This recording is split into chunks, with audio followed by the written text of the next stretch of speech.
Hello everyone. How are you? Hope you are fine. Welcome back to my channel The World Encyclopedia. This time we will discuss something very interesting about Korea, namely North Korea in 2022. What is former CIA expert Kim Jong-un thinking next? Come on, let's continue to follow our channel. Don't forget to like and subscribe and leave comments for better channel development. Let's go. North Korea in 2022. What a former CIA expert thinks Kim Jong-un will do next. North Korean leader Kim Jong-un closed out both 2021 and a 5-day meeting of the Korean Workers' Party with a speech that gave little reason to hope for a happier new year. Contrary to predictions of major policy shifts or responding to South Korean President Moon Jae-in's desperate quest for an end-of-war declaration, Kim offered no hint of diplomatic outreach or moderating North Korea's ongoing arms buildup. He focused instead on resolving the country's economic, great life and death struggle. North Korea's economic travails and pandemic concerns make diplomacy unlikely for the foreseeable future. However, the regime could always choose to engage in another major provocation to increase tension on the Korean Peninsula. It has done so repeatedly in the past. In the first year of each of the 3 previous U.S. administrations, conducted a nuclear or long-range missile test. The lack of such provocation during the first year of the Biden administration was therefore uncharacteristic. However, North Korea continued short and medium-ranging missile testing in 2021 and could eventually choose to test the new long-range missile systems it paraded publicly in 2020 and 2021. Each January, Pyongyang signals its domestic and foreign policy priorities for the forthcoming year. The regime typically discusses foreign policy at length, either harshly criticizing Washington and Seoul or indicating a seeming willingness to negotiate.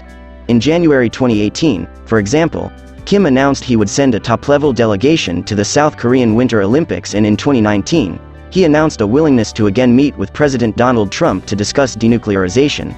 The plenum statement's terse, dismissive reference to North-South relations in external affairs was unprecedented and reflects the regime's continued resistance to dialogue. Recently, North Korea reiterated its demands that the United States must first drop its hostile policy before the regime would accede to any meetings. Kim Jong-un made scant reference to the country's nuclear and missile forces other than to praise the defense industry for developing one ultra-modern weapon system after another. Kim directed pressing ahead with the production of weapons articulated in last year's Party Congress statement. At that time, North Korea announced plans to develop multiple warhead ICBMs, hypersonic glide warheads, tactical nuclear weapons, nuclear-powered submarines, military reconnaissance satellites, and long-range submarine-launched ballistic missiles.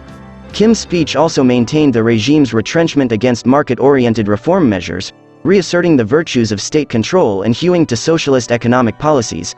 He called on the industrial and agricultural sectors to augment production, exhorting them to implement socialist principles to strengthen the unified guidance and control of the state over economic work.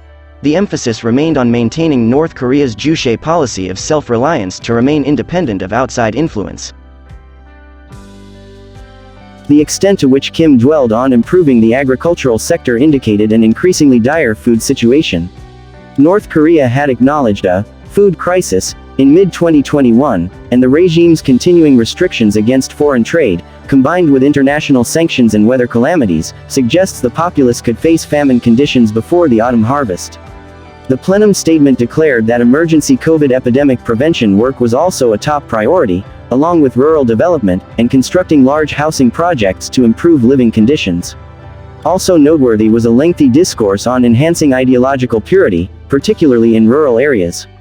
The emphasis given to upholding regime ideas and conducting the struggle against anti-socialist and non-socialist practices is reminiscent of similar warnings issued after Kim had his uncle Jang Song-taek executed in 2013 for disloyalty. It is not known if the regime has faced increasing resistance from the populace or perceives greater potential for insurrection.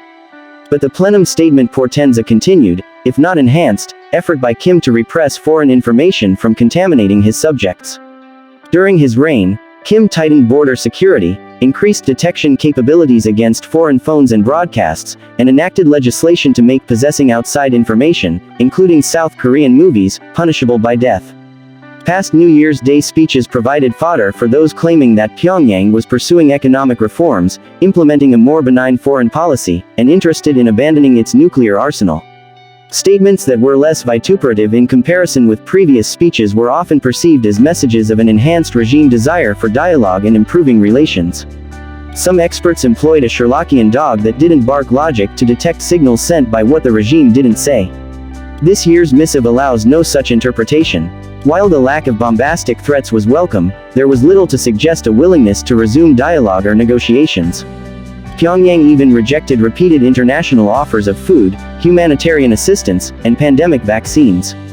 The regime fears both the entry of the COVID virus and destabilizing foreign influence.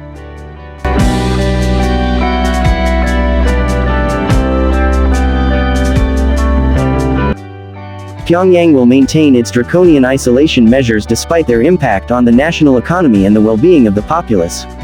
Kim has been unable to deliver on his 2012 pledge that North Koreans would never have to tighten their belts again, nor has he offered new solutions to decades-old problems. Instead, he implores industries to boost production with nothing more than greater revolutionary zeal. His 10 years in power have resulted in continued economic and food calamities, human rights violations, and political repression. The pervasive security services have maintained control, but the plenum statement may reflect growing challenges to regime stability. The statement provided no indication that Pyongyang will decrease its military budget or redirect resources from the defense sector toward national economic development. During its isolation, North Korea will continue to develop, augment, and refine its nuclear and missile arsenals. North Korea remains wedded to its disastrous socialist economic policies, brutal repression methods, increasing military capabilities, and defiance of UN resolutions requiring its denuclearization. 2022 will likely be quiet on the Korean Peninsula for the near term as the regime focuses on getting its economic house in order. But no one can foresee how long the relative